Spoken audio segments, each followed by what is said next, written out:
You didn't see The Dark Knight No, Rises? never did. Sweet mother of God, Daniel. I've seen it on TV where he's like cracking the whip at the racetrack or whatever. That's the only thing I remember of that movie. Cracking the whip at the racetrack. No, That happens to be where my dad turns it on every time it's on TNT or whatever. it was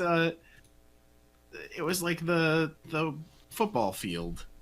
It's a football field. Oh, it was a football field? I thought it was Yeah, a racetrack. No. He blows up field. He blows up what is essentially Heinz Field because the Steelers are the football team. It's like Heinz Ward and stuff, or like do cameos in the movie. Oh, really? I was just gonna ask, are they actually in it? Yeah. And That's they're funny. wearing the same colors, but it says like the Gotham whatevers. And like Heinz Ward catches the ball and he's running and he's running and running and running and the field is falling behind him because of the bomb, but he doesn't know. He just thinks everyone's screaming for him because he's winning a touchdown. Winning a touchdown. He's winning a touchdown. Yeah. That was my dream. You know, fourth quarter, you're down by 7. Just win the touchdown, you know? Just get in there and win the touchdown. My coach would pull us aside. Come on, young bucks. Yeah! We just have to win us a touchdown to take home the gold.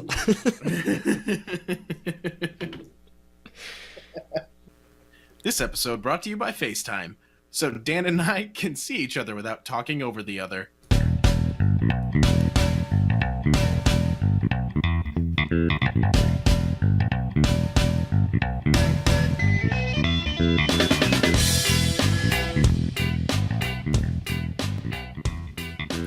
This is Hot Drop, where we bring you premier PUBG analysis and sizzling, scorching hot, just blazing heat.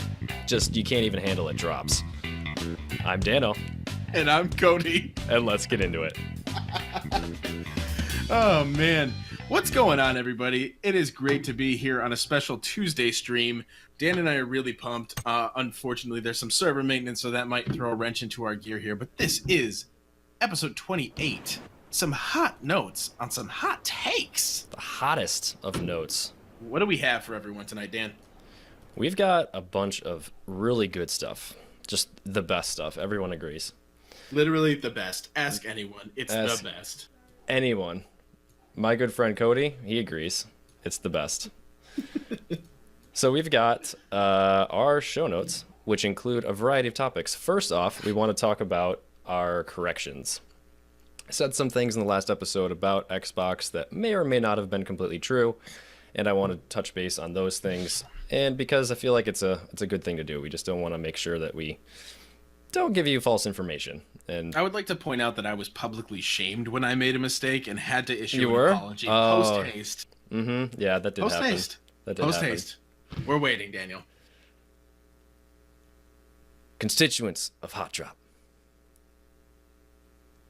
I apologize. I was churlish. I did not mean what I said when I said the red crosshair does not appear. It in fact does appear. So now this is my chance to correct myself and to come clean with all y'all. I have video evidence confirming the fact that the red crosshair does indeed appear. And I will show you that now.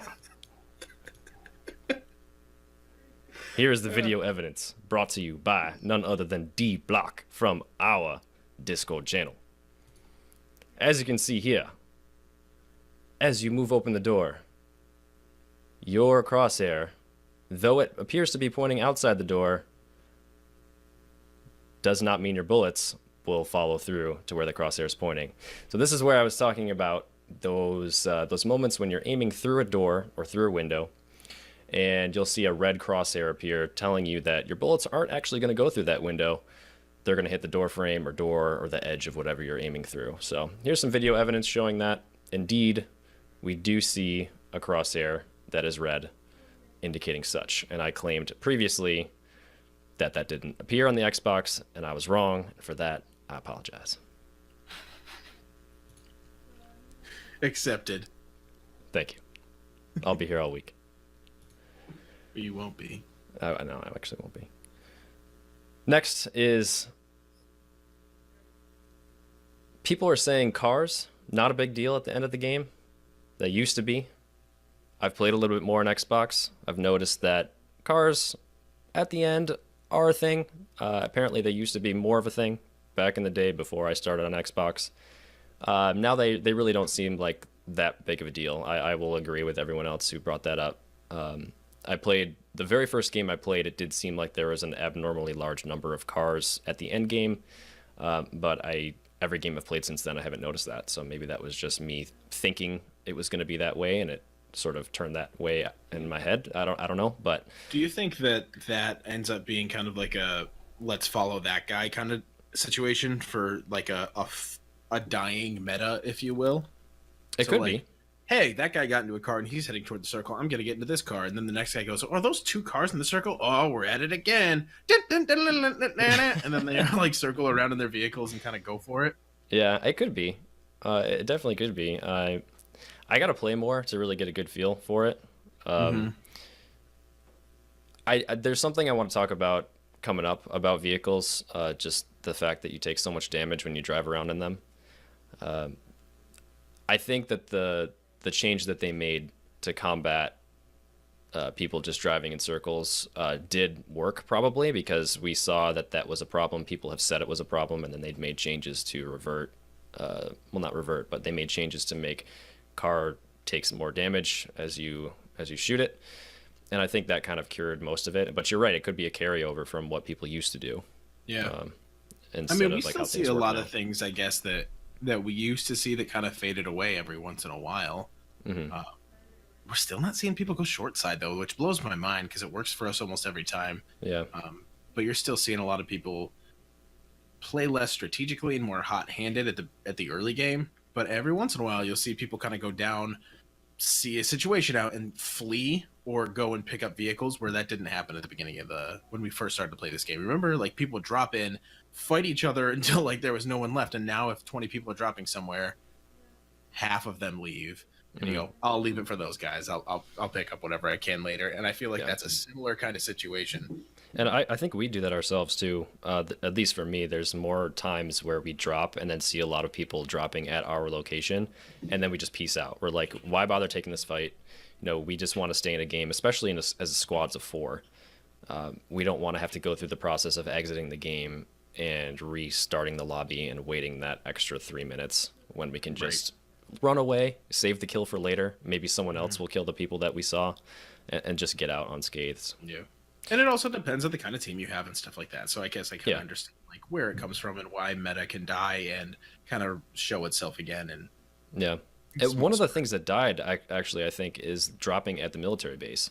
That used Nobody to does be it the anymore. absolute hottest drop of them all. And then it changed into school was the hot drop. And that became the meme and the meta was that, if you want to learn PUBG, go to school. And that was like the big thing. And I do believe that. I really do think you should remember drop there. the beginning when I started to play in August, a lot of people always dropped on the West Coast over there on that end because you can land on crates and things like that. But You're talking about nobody Georgia does Pool? that. Pretty much Georgia Hospital too. Yeah. But like nobody drops there anymore. Like you'll find a team and it's always a team Hmm. that you'll go, oh, let's kill these 4 guys and then we'll move on. Where before that used to be a pretty hot drop when you would drop when the plane path would either go all the way across the map, west to east or east to west. Hmm. And that just went away. Nobody does it anymore. Nobody goes there. I wonder if this is also because pretty much all we play now is squads. And so that sort of changes the dynamic of where you drop as a team because you want to drop at places where you have a lot of potential loot spots and you want to try to survive at the same time. So you go for that medium, lukewarm drop. Yeah, I don't know, because in solos, people seem to be way spread out. Way And to be more honest than with you, in squads. now that you say it like that I think it's because they changed the circles. You have such a more spread out map that like that first circle, you can get anywhere you want on that. And they said Pretty they much. changed the mid game circles and end game circles, but they barely touched. They said they touched that first circle. That's not even noticeable at this point. They shortened the circle, but they haven't changed the amount of time it takes to close in. So anybody can go anywhere on the map essentially and make it into the next circle, and it doesn't damage you as much. Hmm. Yeah. And so following that rule, you have a much better chance of surviving the first two circles than you ever did in the game before, because you can just stay away from everybody else and you can choose to loot small cities, or you can go hut to hut and get whatever you want without having to worry about dying before you get to the third circle. Yeah, yeah. I guess that brings up another point that I've been thinking about for a while, is just how slow games seem to be on PUBG recently. Especially after playing a little bit of Fortnite, seeing how quickly you can get into a match and how quickly matches progress.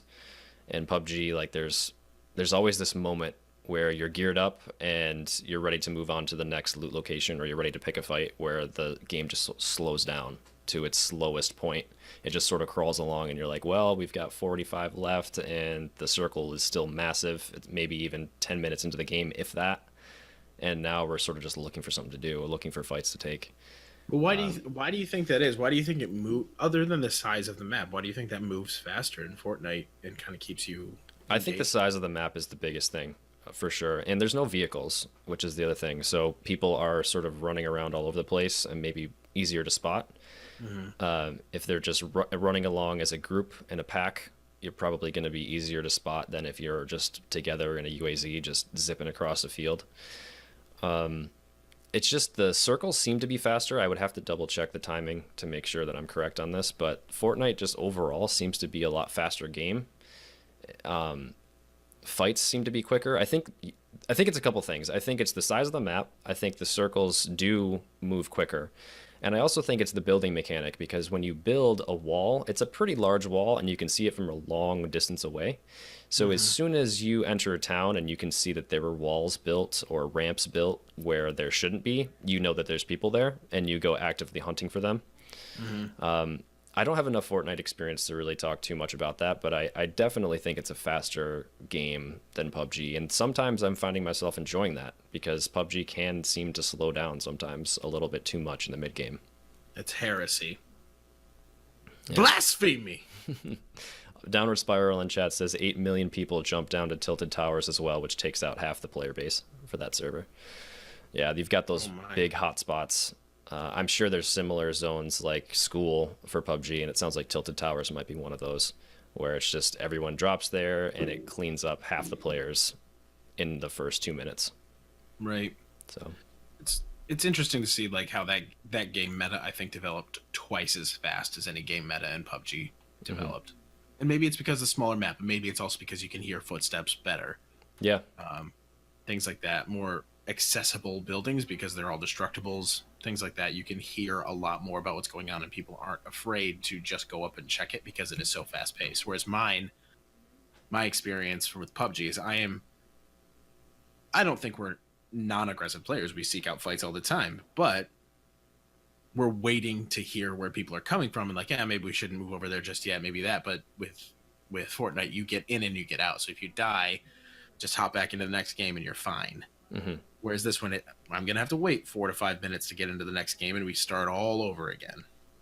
So 35 minutes compared to 20 minutes, it's a long time. Yeah, definitely.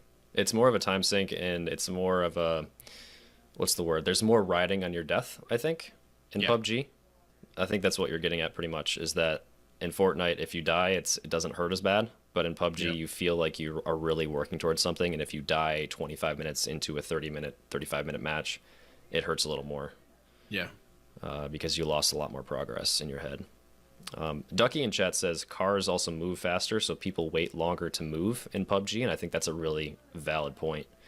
Because you can stay on the edge of the circle, and if you know you have that safety net of a vehicle that will just zip you right into the circle as quick as you need to be.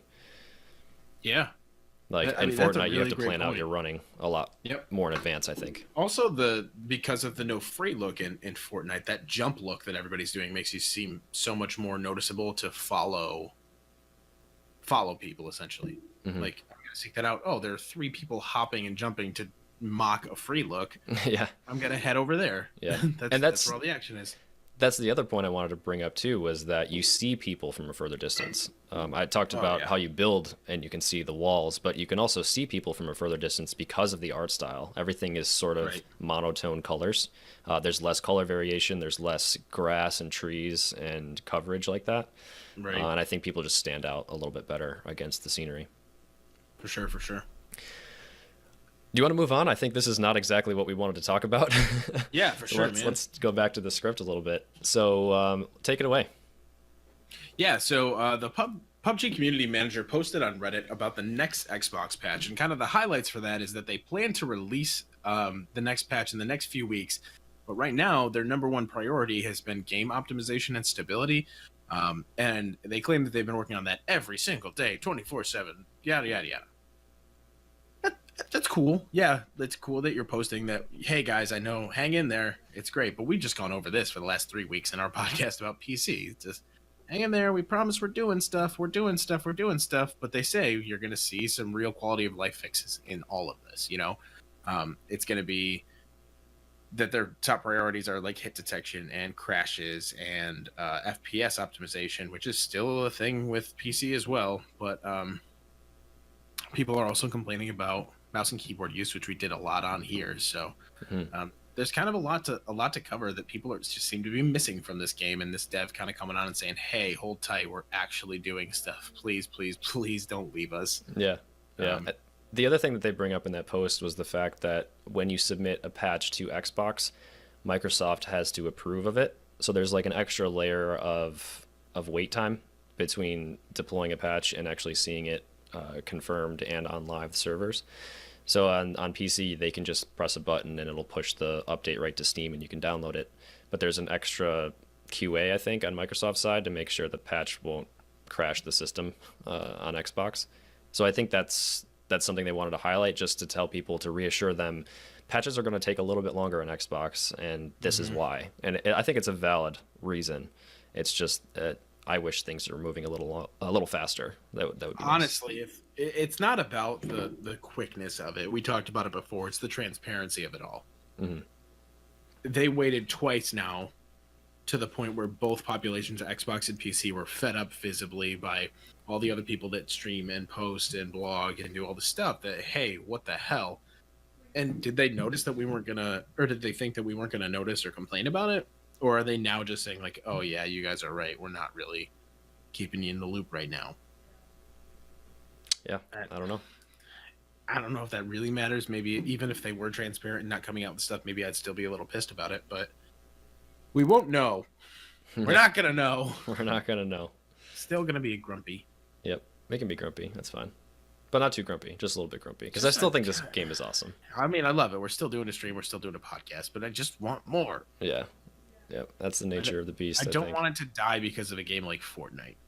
Yeah, or any other battle royale game. Like, I don't want another battle royale game to come around and do it better, just to spite PUBG. Like, I really feel like this is my favorite version of this game mode. And I think that, because PlayerUnknown developed it came up with the idea, and this is his absolute vision of what it should be. Like, this should be the best, and I want it to be the best. But competition is also a good thing on the flip side. But don't give way to that competition, Yeah, don't think that you're above it and that you're gonna be fine no matter what. Yeah, right. Yeah, I really want this game to be the best battle royale game that there ever was. And I think it has potential to be that. We've just got a little bit more ways to go before we see that. Yeah, for sure. So, moving on to more Xbox talk. I recently played quite a bit more, and I think overall I'm getting a lot better. I'm learning the controls a bit more. I'm getting more proficient with the controller. I can aim a little bit better. Overall, I still suck completely. But one tip that helped me, that might help you as well, is I turned off aim acceleration in my settings. And you can do this by going to your controller settings, and there's a little slider that you can control how much acceleration there is on your thumbsticks. And I turned it all the way down, and that seemed to help me, just because I know that on PC games, I prefer acceleration turned off, and that helps me build muscle memory a little bit better. It might not for you. You might be used to how controllers are with acceleration in most games, but it's something I wanted to bring up as a potential tip to help your aiming get better. If you're a new player, it's something to try. If you're established and you've been playing for tens of hours, I would say don't touch it, but it just might be something that helps you out if you're a beginner player. I think the biggest thing I noticed, though, from playing PUBG over the weekend, I probably played about 2 or 3 hours of it, on the Xbox is that vehicles take way too much damage going over bumps, and especially they damage the occupants of the vehicle way too much. We were going over very small bumps, some bigger bumps, going off of jumps. Even when we landed on all four tires in the vehicle, it still damaged the players in the car, and I think that was just really, really annoying. That really turned me off to driving around in the Xbox versus PC.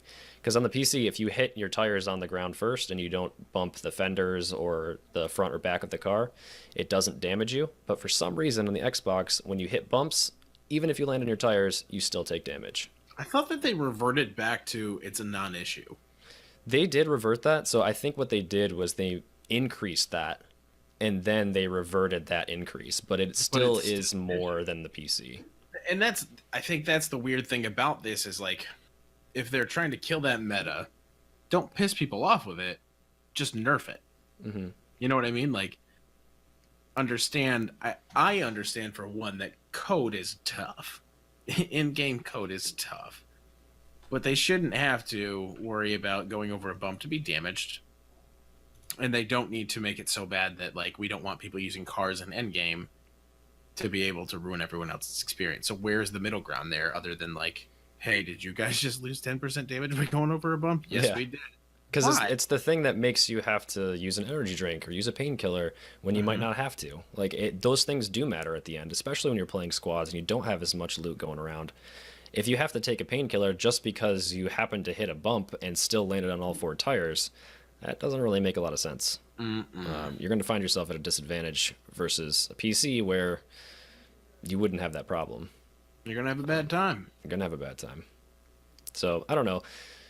I think a little workaround that people have been doing lately is you don't take damage. Like, the vehicle does not take damage if you use the handbrake and sort of slide into a tree or into an object and hit that object with the side of the vehicle.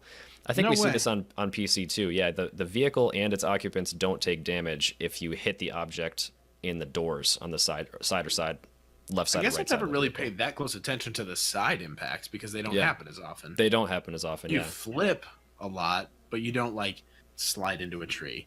Yeah. The fish obviously was a big change, but that was a little tip from Downward Spiral when he was playing. He told me if you slide and hit the side of the car into an object, you don't take any damage. Interesting.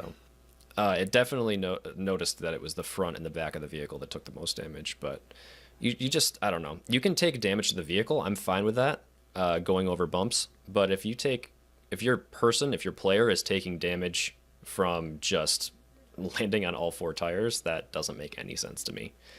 Hopefully this is one of those quality of life changes that they're going to introduce in the next patch. Word. So you also talked about that there was a clip, right, that you wanted to show about. Yes. Thank you for reminding me. So someone in our Discord, goes by the name of Camo Freak, was talking about the damage output to vehicles. So when we just mentioned now that they reverted a change, he said that this clip was taken during the time when bullets did the most damage to vehicles than they ever have. This was before they reverted that change.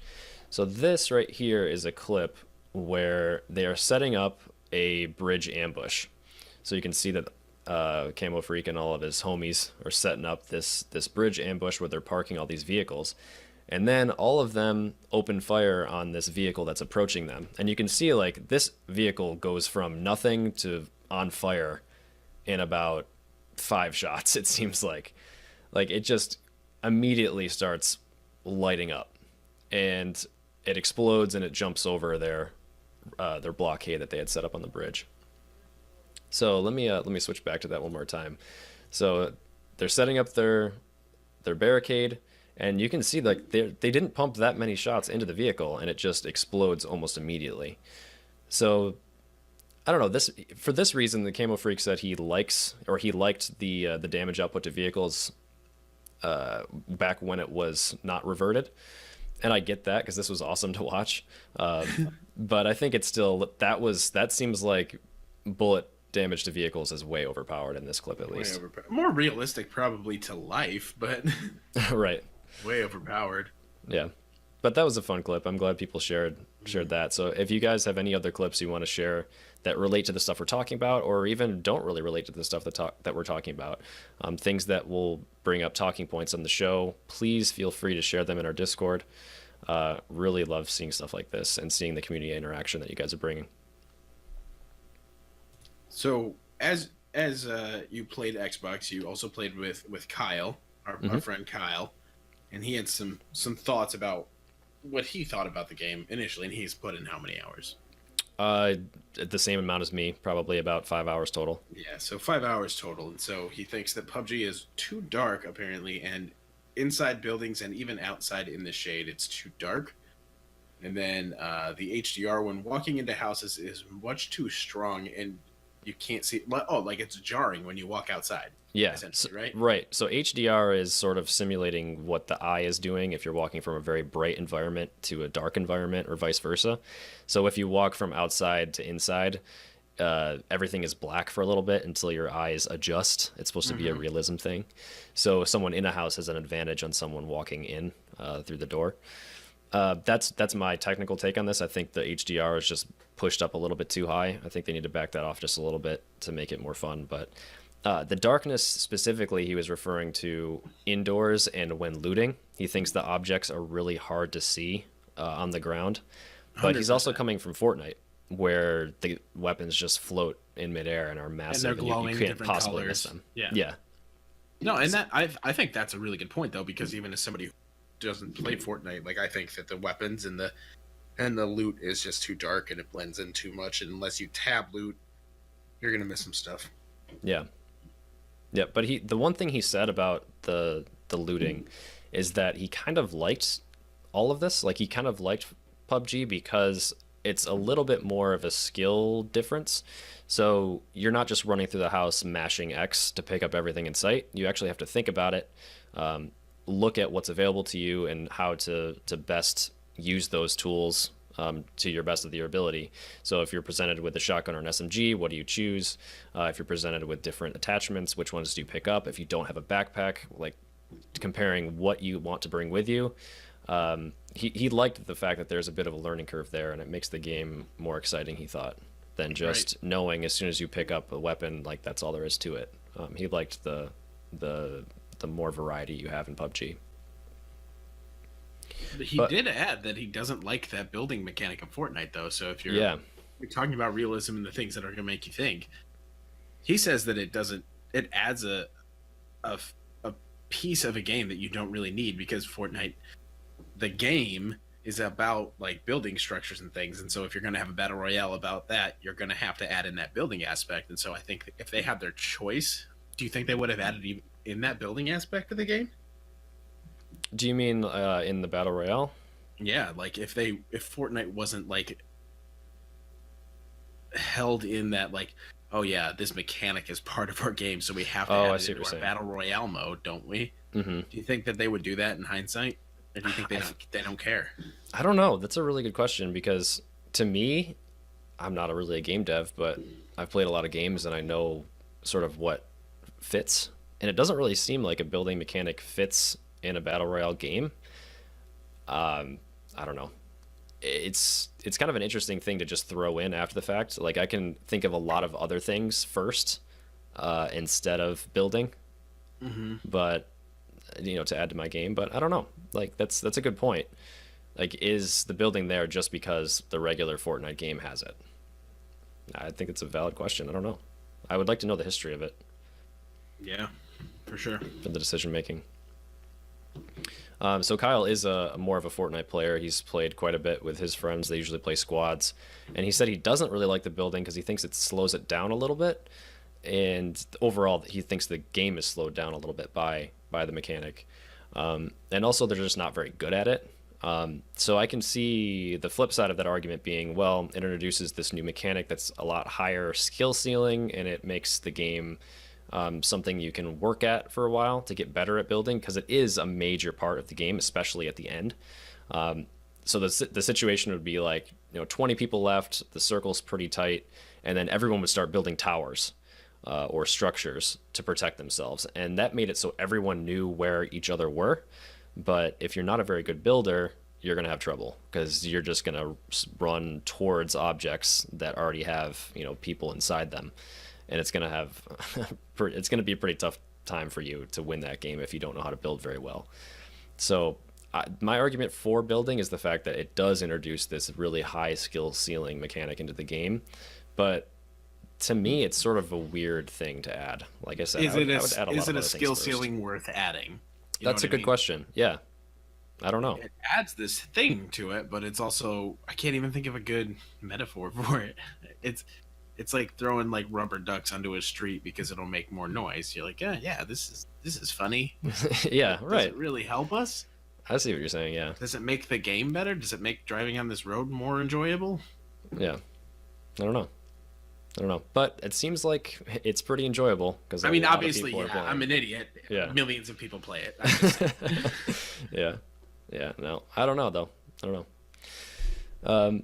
The one thing Kyle did think about PUBG versus Fortnite is that the inventory management is tough. And this is the same stuff that I was talking about last episode. He just thinks it takes a really long time to manage your inventory, to figure out which weapons you want to take with you and how to attach the attachments to those weapons.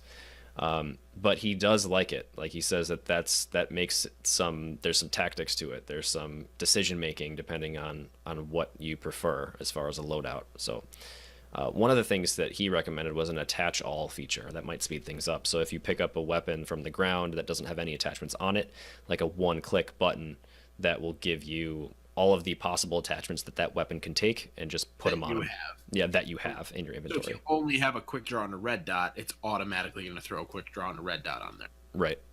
But if you had a suppressor, extended quick draw, 2x scope, and attack stock, they're going to go, yep, here's all that too. Yeah, it's going to take the best of what you have. Right. Yeah, so I think that's a really good idea. I don't know if it has something like that now. I couldn't find a feature like that. But that seemed like a really good idea just to make it a little quicker to loot is all. Mm-hmm. He also likes the realistic setting and graphics of PUBG more. He's not really he said, I'm not really an arcadey guy. The Fortnite visuals are growing on him. He said they're okay and they suit the game pretty well. But I agree with him that I like the more realistic aspects of PUBG more than the cartoony look of Fortnite. That's strictly a opinion. Yeah. I think that's about it as far as Fortnite for Kyle's thoughts. But I had some thoughts about Fortnite too, and I think it might be time to have a serious discussion about it because it's a pretty fun game. I was really finding myself enjoying it. Hot Drop, the Fortnite podcast. No. I don't think that's gonna happen. I don't think that's gonna happen anytime soon. But I don't want it. It's a really fun, quick, fast-paced. It's a nice change-up from PUBG every once in a while to play. It's a really good social game. It's really popular with a whole variety of different people. I think a lot of different types of people can get into it because it has that more cartoony look that I think helps that. I just can't get on board with it, man. Like, yeah. If we have to play it, I guess I'll play it, but it's just the arcade style game. And with a game like that, I just don't like to jump into games that have such established meta already and go like, this isn't. Like, I don't like to play this. People are doing stuff. I don't like to just figure it out that way. And I guess that's hard for people who jump into PUBG now too. It's like, jump in, you have no idea what's going on. Yeah, it's like one of those games you just have to get into it early. Yeah. Especially, I'm thinking of Overwatch is a good example. A lot of people try to get me into Overwatch, and I couldn't do it because there's just way too many characters in that game, and there's way too much established meta to really understand what's going on unless you put a lot of time into it. So if you had gotten in at the beginning, you would totally be on board with everything that's going on. You would understand it a lot better. You would have been learning the game with everyone else who's already playing. But it's really tough to get into. There's a massive skill. Skill curve. You know what's interesting is I started to play Smite when Smite first came out on PS4. And what type of game is that? I don't actually know that one. Like a tower base. What are those games that tower defense? Tower defense. Yep. Yeah. And it's fantastic. I love it. But I played it for like a year, and then I stopped. And now I bet you if I tried to go in and play that game, there's no way I would do well. Because you can't just jump into games that are now established and play at any kind of high level where it's enjoyable for you to play unless you're with a bunch of people who are just really good at it. And that's where I got lucky, because I jumped into this game as meta was developing and got to ask you questions and how to do it, and you just kind of piece by piece stayed with me until I figured it out. But if you're a solo person going in trying to figure this stuff out, good luck. Mm-hmm. Like hanging on or having fun in those few matches that you hang around for. Yeah, at least with this type of game, it sort of encourages a social aspect, and it sort of wants you to play with multiple people, and you can sort of learn it together, and that makes it fun. Someone in chat mentioned Dota. I think that's a very good example of a game that is nearly impossible for beginners to get into. At least it seems like that to me. There's just so much going on the screen, and you really don't know what all of these things do, that it really turns me off to try to play a game like that as a beginner. Thinking League of Legends, Dota, even like the classics like World of Warcraft. I think those games now are so established that new players are looking for the next thing. I don't think a lot of new players are starting to play those games, but I could be wrong. I would love to be corrected. It just seems I'm like sure. No, here's the thing. I'm those things are just sure not new popular with players new play players. those games. Like they wouldn't hang around if they didn't have That's true, new yeah. players. But Right. you know what I mean? Like people who we're finding fewer and fewer people who game hop. Yes, good point. And so game hopping is slowed down because people are finding the game that they like and they stick to that series or similar games that aren't as popular. And so it's harder. Like I would never try and jump into a Dota League of Legends type thing because I would never keep up. Mm-hmm. And so being able to do that on games that are single player campaigns or MMOs, those are different, but they're not competitive like these are. Jumping into a real competitive game like that and not knowing how the game works or how to be good at it or understanding meta as you come in, Mm-hmm. it's going to screw you over. It's Yeah. really just going to deter you from wanting to play any longer unless you're naturally good at video games where you just understand the concepts and kind of work with it. Yeah. I think people just grow up playing the games that they play, and they sort of stick to those types of games. I know that's the case for me. I grew up playing shooters, and that's what I enjoy the most. But what you just said there reminded me of a couple things. The first is Counter-Strike. So I think when you have a game like Counter-Strike that's so developed for so long, and it's so established, and everyone knows the maps, and it's always been this way since the early 2000s, the developers of Counter-Strike were getting a lot of slack for introducing casual elements. All of the Did I say slack? I meant flack. So basically, all of the veteran players were seeing how the developers were focusing on more casual things like casual game modes, and not really focusing on the competitive side and really perfecting the maps based on the feedback of the pros. And these kinds of things were turning off some of the old school guys, but the newer players were having a lot easier time getting into the game. So it sort of depends on like your perspective. And that's got to be your sales base too. Yeah, like you have to focus on those casual players, or else you're just going to stop. You're going to die. Plateauing. Yeah, You're plateauing, and you're showing that yeah, we have these great competitions and people are playing and they're making a lot of money, but where's our money coming from now? Mm-hmm. Our money's got to come from people buying our game, and if people aren't buying our game because they can't get in and they can't play and they can't get better, what are we going to do? We're going to introduce more casual gaming modes. Yeah, and we're going to introduce those cosmetics that we're seeing in nearly every single game now, because that keeps that'll people going. die away at some point. I guarantee it. Oh, I think so. Not too. anytime soon, but it will die away. 5-10 years from now, people are going to go like, "Oh yeah, remember when like games would just come out with a bunch of cosmetics for everything all the time?" Mm-hmm. They're going to find a new way, and that's going to die away, and we're going to have a new loot box system or something, you know? Yeah. Ducky in chat says CSGO doesn't think he'd ever be able to get into it. And honestly, at this point, if someone came to me and said, what game should I play? I'm looking for a new game. I probably wouldn't suggest CSGO. It's a very difficult game for a beginner to get up to speed with and understand how the weapon mechanics work.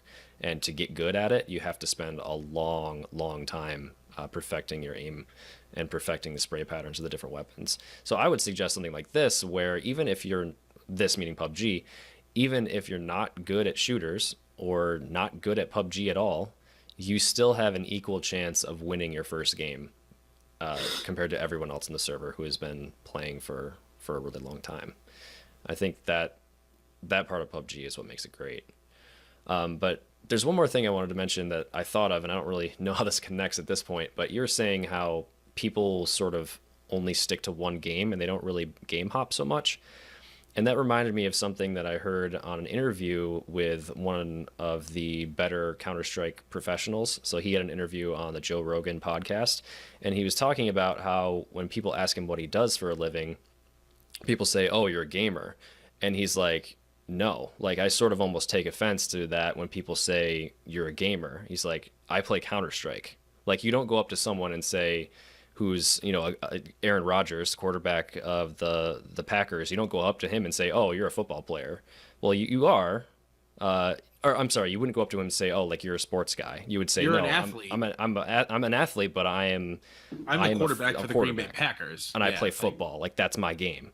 Yep. So I think that's a pretty interesting point that I didn't think about that before. And even if it doesn't come off as an insult, like you're marginalizing that group. And exactly. I mean, that's a big societal thing right now, is trying to put people into boxes. And I don't mean to minimalize, you know, that issue in society to gaming, but that's got to be the same thing that we're talking about here, is like, people don't just go out, especially professionals, don't go out and go like, "Yeah, I'm a gamer," because gamer, while it is losing that negative connotation, is still nerdy. You don't do anything. You neglect your responsibilities. You're doing all these things. Mm-hmm. That's not true. But however, if you play CSGO professionally, you don't want somebody to come in and go, "You're a gamer, right?" Yeah, right. No, I play CSGO. I make close to $100,000 a year, so I don't know what you want from me. Right, not including prize money. Yeah. Yeah, exactly. Yeah. I thought that was an interesting point because I had never thought of it that way. Like, I don't consider myself a gamer per se because I know that, like you just said, has connotations that I don't necessarily agree with or that I don't think that I have in my life. And not to say like those are all true, like or those are all bad. I don't know. It seems like when someone says, "Oh, like you're a gamer," they're sort of saying like you just play video games all day and you don't get anything done, like you just said, even though that's not true. I think the moral of the story here is don't marginalize people. That's the moral, exactly. It's not nice. Accept people, get to know them. You will learn to love everyone if you just take the time to get to know them and don't put them in little boxes. Perfect. Summed it up perfectly. This is why you're the perfect co-host to my rambling. I'll go back on that train. I'll just start talking, and I'm like, "We already said it. We got it," and you just nailed it. I don't mean to bounce back to this too much, but Ducky says that veteran players can't buy enough cosmetics to keep a game afloat. That's a really good point. I think people will, game developers will introduce cosmetics to keep the game going. And I think that veteran players probably won't spend a lot of money on cosmetics just to keep the game afloat. They need that new influx of players to keep a game going. That's the bottom line. I would like to address Ducky real quick. Duck says people have been putting people into boxes for thousands of years. That's not going to change. And Ducky, I understand what you were saying, that people will continue to be putting people into boxes, but I stand firm in saying that if you lead by example and you do not put people into boxes, less and less people will put people into boxes, and over time society will change and it will be a better place for everybody. So I'd like to leave it at that. Do not put people into boxes. Be a good example to others and show kindness and love to everybody else, because the world will be better off for it. Hell yeah, brother. Great sum up to all this conversation. That was perfect. Love it. What else we got? Yeah, I was just gonna say, I think we talked Fortnite to death because that was one of the things I wanted to talk about as far as like why is it successful. We sort of went off on a different tangent with this whole episode.